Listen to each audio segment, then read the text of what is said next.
Alright guys, RoKage here and welcome back to the brand new video. Here we are, solo leveling Arise will be the topic. So many of you keep on asking me which shadows should you summon, how to grind this material to summon shadows, which are the best shadows, so I will explain everything on today's video.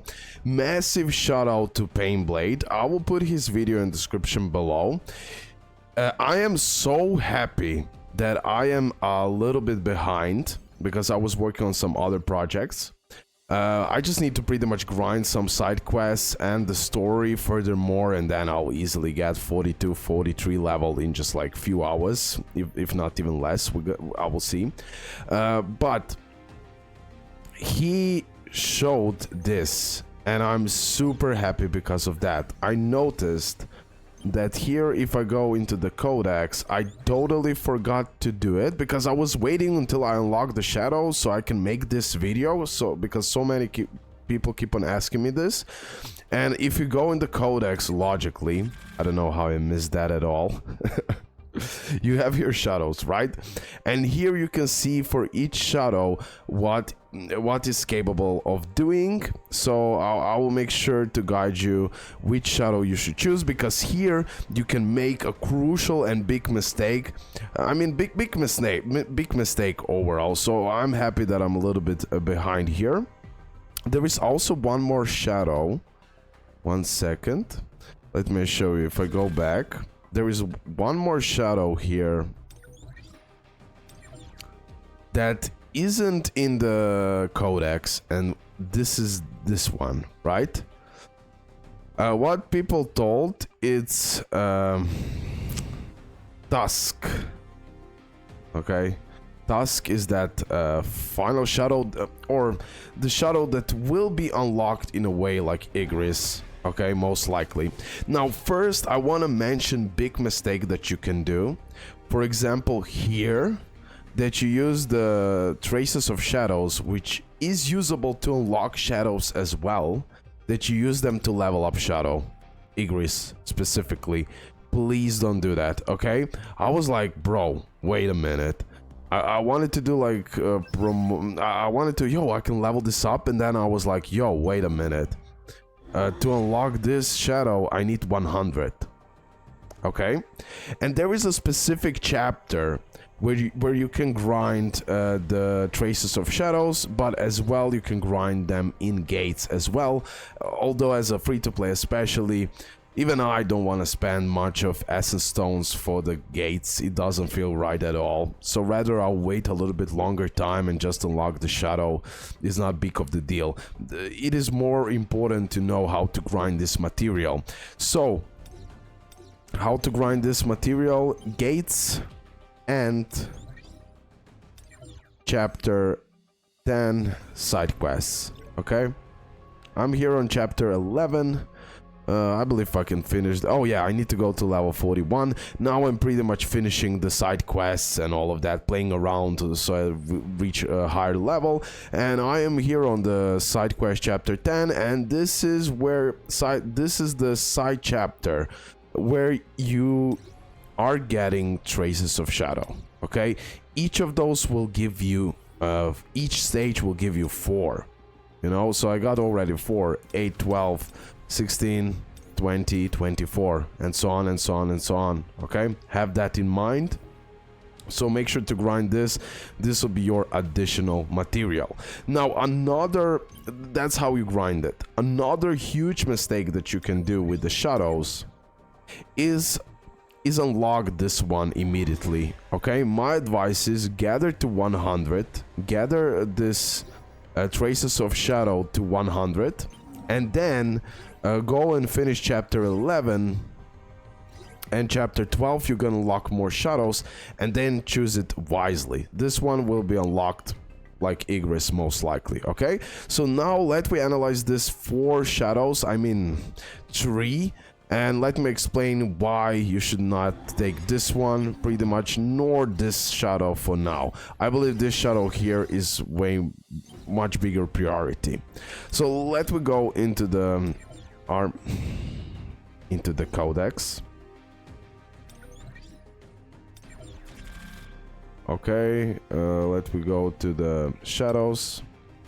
And yeah, Blades is the one that you should go for. Let me explain why.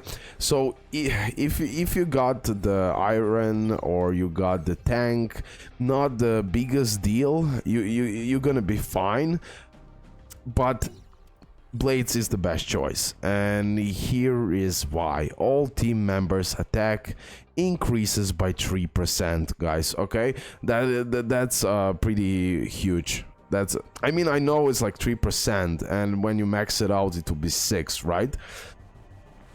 But even 3% will mean a lot. Okay, it's percentage. When it's like really big damage, that 3% will matter so much overall, if the attack stat is big. Now let me see what Blades does. The user attack by performing 2 large left and right swings with a dagger, damage 150% of Jiho's attack. Then the user gathers energy into dagger, both hands, and attack performing a large slash to the front. Again, damage related to the Jiho's attack. Makes sense. After gathering their power, the user attacks by performing zigzag circular spinning slash towards the front, 316% of Jinho's attack. Okay, so all of this will do really good damage.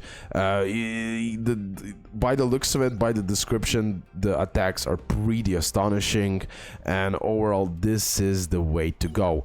Now tank, it is useful because all team members' defense increased by 6%.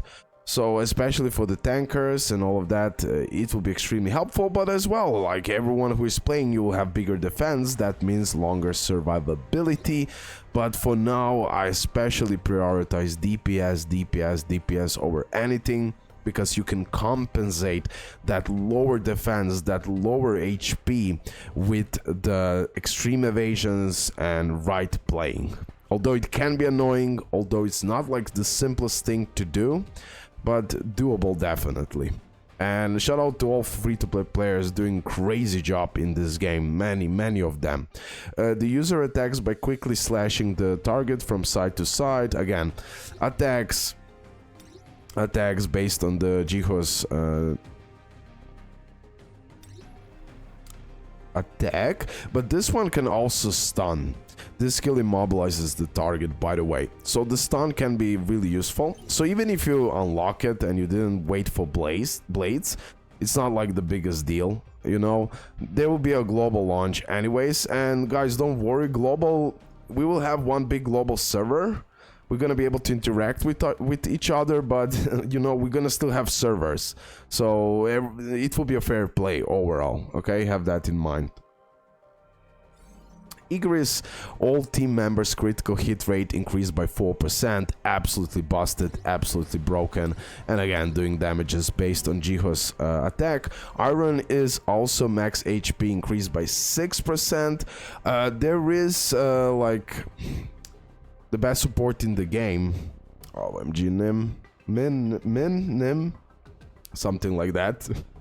I believe his healing is based on the max HP, so that can give you survivability and even bigger healing from him. And again, the attacks are based on the Jiho's attack. Again, and also here you have decreased defense by 12%, also can be really helpful overall, but still you have other even SR characters that can do that. For example, Young In can do that as well. So yeah, there you can check out the skills and check it out. So definitely, guys, please, if you have time, if you're a little bit behind, maybe like me here, you can go for Blades, and it's perfect. And don't level up the Igris, okay?